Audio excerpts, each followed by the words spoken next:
ধরো তোমরা কয়েকজন ফ্রেন্ডে দাঁড়াইয়া লাইন মতো ছবি তুলছ, তো ওর মধ্যে দেখা যাবে যে যে সবচেয়ে বেশি লম্বা তাকে হয়তো সবার আগে চোখে লাগতেছে, অথবা যে স্বাস্থ্যবান মানে দেখতে একটু ধরো স্বাস্থ্য ভালো আছে তাকে তোমার চোখে লাগতেছে।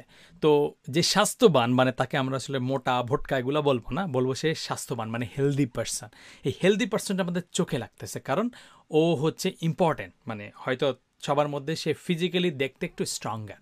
সো ওয়েবসাইটের লেখার মধ্যে হচ্ছে এই জিনিসটা অনেক কমন থাকে, যে ধরো আমরা একটা ওয়েবসাইট বানাইলাম, এর মধ্যে অনেক কিছু লেখা আছে, হ্যাঁ সব কিছু আমরা হয়তো পড়বো, কিন্তু এর মধ্যে হচ্ছে ধরো এই 1971 বা বাংলাদেশ ইন 1971 এই কথাটা একটু স্পেশাল মিনিং আছে আমাদের লাইফে বা আমাদের জাতীয় জীবনে, বা অন্য কোনো একটা জিনিসকে তুমি হাইলাইট করতে যাচ্ছ, চোখে লাগে এটা করতে যাচ্ছ, তখন কোনো একটা জিনিসকে চোখে লাগানো মানে এটাকে বোল্ড করা।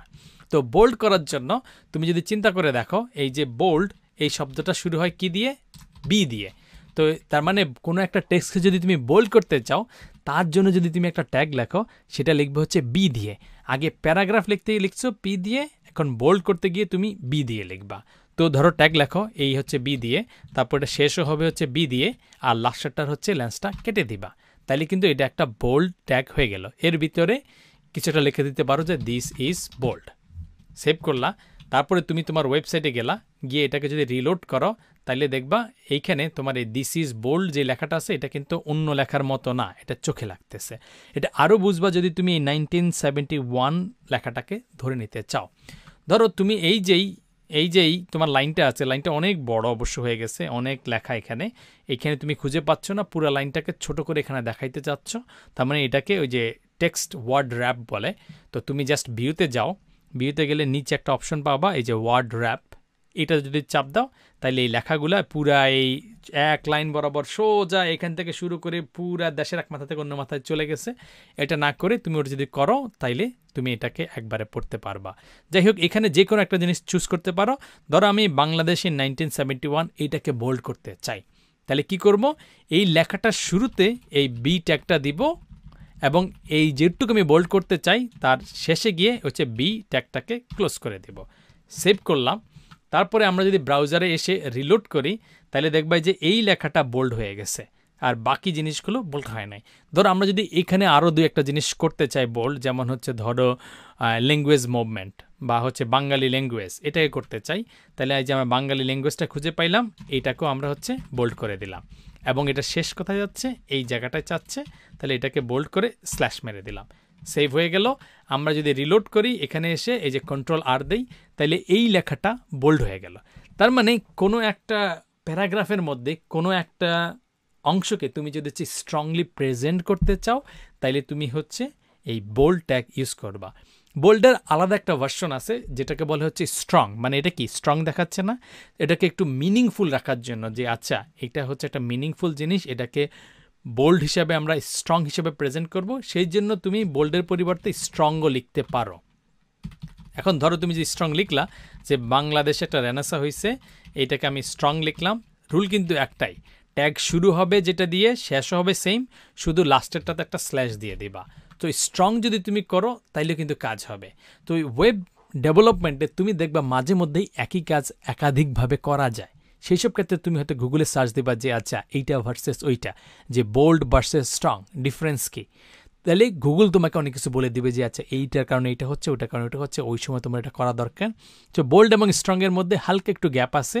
ধরো তুমি যদি হচ্ছে কোড দেখো, তাহলে তুমি বুঝতে পারো যে কেউ যদি হচ্ছে শুধুমাত্র কোডটা রিড করতেছে, এরকম ধরো হচ্ছে অনেক, এগুলাকে বলে ওয়েব ক্রলার, যারা বিভিন্ন ওয়েবসাইটে গিয়ে এই জাস্ট একটা সফটওয়্যার গিয়ে এই জিনিসগুলো পড়ার পরে সে বলে যে আচ্ছা এটা একটা ইম্পর্টেন্ট, তার মানে এই ওয়েবসাইটটা এটা নিয়ে কথা বলছে, সো এটা লিখে যদি কেউ গুগলে সার্চ দেয় তাহলে এই ওয়েবসাইটটা হয়তো রিলিভেন্ট হবে।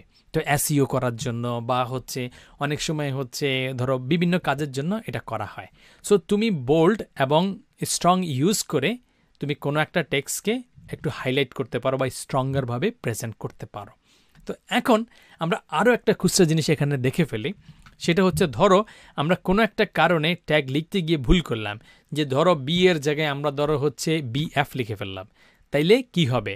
যে এই ট্যাগটা আসলে কি হচ্ছে, যেটা বি হওয়ার কথা ছিল সেটা বিএফ ট্যাগ হয়েছে, বা বিএফএফ বা জিএফএফ কিছু একটা লিখে দিলাম। এরকম যদি লেখো তাহলে কিন্তু আন্দাজে তুমি যদি একটা বলে দিলে কিন্তু HTML বুঝবে না এই যে তুমি কি বলছো। যে ও মনে করবে যে আচ্ছা এখানে কিছু নাই, এই জন্য এটাকে আর বোল্ড করে না, কারণ সে BFF বলতে সে কোনো ট্যাগরে চিনে না। তুমি আন্দাজে বললে একটা হবে না, তার মানে তোমাকে এই যে বি দিতে হবে এবং এখানেও তোমাকে সেম জিনিসটা লিখতে হবে, শুধু ডিফারেন্স থাকবে স্ল্যাশ। ধরো তুমি কোনো কারণে স্ল্যাশ দিতেই ভুলে গেছো, তাহলে কি হবে? তাহলে সে মনে করবে আচ্ছা এই যে এখান থেকে আমি ধরো ট্যাগটা শুরু করলাম, শুরু করে সে মনে করবে আচ্ছা শেষ হবে কোথায়, যখন সে স্ল্যাশওয়ালা একটা পাবে। যেহেতু সে স্ল্যাশওয়ালা একটা পায় নাই, তখন সে খুঁজতে থাকবে যে ভাই স্ল্যাশ বি তুমি কই গেছো, আমার তোমাকে দরকার, তোমাকে ছাড়া আমার দিন রাত রজনী কাটে না, আমি ঘুমাইতে পারি না, আমার শীতকালে তোমাকে ছাড়া চলবে না। এইরকম যে তুমি করতেছো, তখন সেই লাস্ট ট্যাগটাকে খুঁজতে খুঁজতে খুঁজতে খুঁজতে চলে যাবে, যতক্ষণ পর্যন্ত এই জিনিসটা পুরোটা শেষ না হচ্ছে সেটা চলতেই থাকবে। সো তুমি যদি দেখো যে উল্টাপাল্টা কিছু একটা হয়েছে, তার মানে তুমি ট্যাগে কিছু একটা ঝামেলা করছো, আবার এসে যদি এটা ঠিক করে দাও, সেভ করো, তারপরে তুমি যদি রিলোড করো, তাহলে আবার এই জিনিসটা সুন্দর মতোভাবে কাজ করবে। তো এখান থেকে আমরা বুঝতে পারছি যে ট্যাগ জিনিসটা কিভাবে কাজ করে, যে শুরু যেভাবে হবে শেষও সেমভাবে করতে হবে, এবং একটা ট্যাগের ভিতরে আমি চাইলে অন্য একটা ট্যাগ লিখতেও পারি, সেটা কোনো সমস্যা নাই। কিছু কিছু ক্ষেত্রে একটার ভিতরে একটা তো লেখা যাবে না, এগুলো আমরা করতে করতে শিখে ফেলবো। কিন্তু মনে রাখতে হবে যে শুরু যেটা করছো ট্যাগ দিয়ে, শেষও হবে সেটা দিয়ে, শুধু শেষের পার্টটাতে স্ল্যাশ দিয়ে ল্যাসটা কেটে ফেলবা। একটু যদি তুমি ল্যাসটা কেটে দিতে পারো, তাহলে কাজ হয়ে যাবে। তো এই ভিডিও আপাতত এখানেই থাকলো। এই ভিডিও শেষে আমি জাস্ট তোমাকে সিম্পল একটা কোয়েশ্চেন করব, ওই কোয়েশ্চেন পরেই দেখা হবে নেক্সট ভিডিওতে।